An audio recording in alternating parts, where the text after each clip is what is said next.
سامعین ناظرین، infection control society اس وقت آپ کی سماعت کے لیے دانتوں کی حفاظت کے طریقے اور دانتوں کے مسائل، مسوڑوں کے مسائل آپ کی سماعت کے لیے پیش کر رہی ہے۔ مسوڑوں کی سوزش،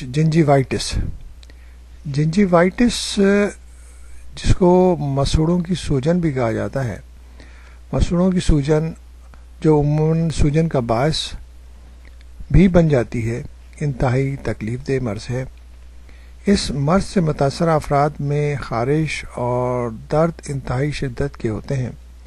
یہ مرض عموماً دانتوں کے مناسب صفائی ستھرائی نہ کرنے کے باعث لاحق ہوتا ہے، کیونکہ صفائی نہ کرنے سے کھانے کے ذرات دانتوں کی جڑوں میں جمع ہونے لگتے ہیں، جس کی وجہ سے مسوڑے کمزور ہو جاتے ہیں۔ بالآخر ان میں سوزش یعنی کہ انفلیمیشن پیدا ہونے لگتی ہے۔ یہ ظاہر دیکھنے میں مسوڑوں کی سوزش اور سوجن دیکھی جا سکتی ہے۔ مسوڑے یعنی گمز بندش کی وجہ سے انتہائی سرخی مائل ہو جاتے ہیں۔ کھانے پینے میں بھی دقت کا سامنا رہتا ہے۔ ایسی حالت میں دانتوں کا شدید درد اور خون بہنے کا عمل بھی شروع ہو سکتا ہے۔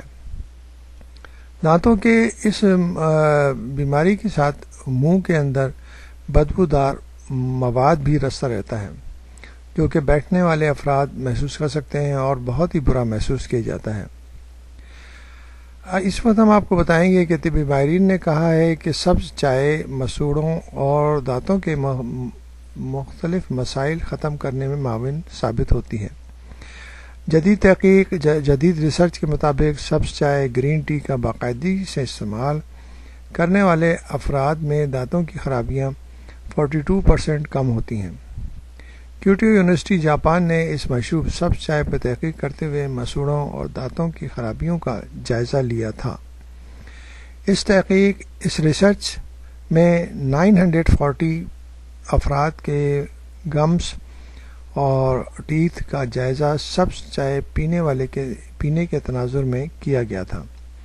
یہ ریسرچ جریدہ پیریڈیولوجی میں شائع ہوئی، جس کو ڈاکٹر ڈیوڈ کوچر نے مرتب کیا۔ اس تحقیق کی تصدیق یونیورسٹی آف ٹیکساس کے ہیلتھ سائنسز سینٹر نے بھی کی ہے۔ تو بہتر یہ ہے کہ دانتوں کی حفاظت کے لیے جو طریقے بتائے گئے ہیں ان کو اپنا کر اور ان کے مسائل کو حل کرنے کی کوشش کیجیے۔ سبز چائے کا استعمال کیجیے تاکہ آپ کے دانت جو ہیں کم سے کم 40% بیماریوں سے دور رہ سکیں۔